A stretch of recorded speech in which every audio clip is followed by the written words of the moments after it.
السلام علیکم۔ سلطان صلاح الدین ایوبی رحمۃ اللہ علیہ کو ان کے جاسوسوں نے بتایا کہ ایک عالم دین ہیں جو بہت اچھا خطاب کرتے ہیں، لوگوں میں بہت مقبول ہو گئے ہیں۔ سلطان نے کہا، آگے کہو۔ جاسوس بولے، کچھ غلط ہے جسے ہم محسوس کر رہے ہیں مگر الفاظوں میں بیان نہیں کر پا رہے۔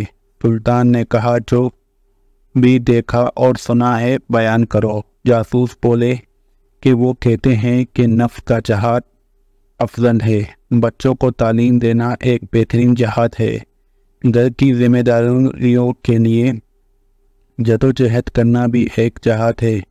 سلطان نے کہا، تو اس میں کوئی شک ہے؟ جاسوس نے کہا کہ انہیں کوئی شک نہیں، لیکن اس عالم کا کہنا ہے کہ جنگلوں سے کیا ملا؟ صرف قتل و غارت گری، صرف لاشیں۔ جنگلوں نے تمہیں یا تو قاتل بنایا یا مقتول۔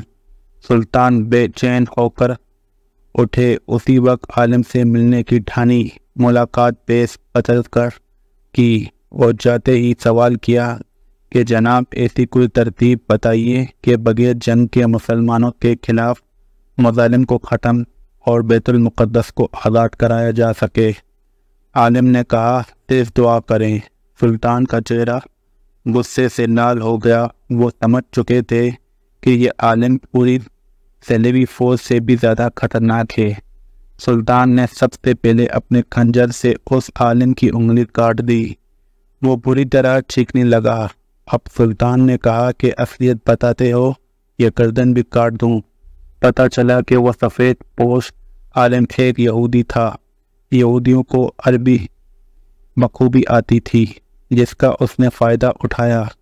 سلطان نے پایا کہ اس کے جیسا درس اب خطبوں میں عام ہو چکا تھا۔ بڑی مشکل سے یہ فتنہ روکا جا سکتا۔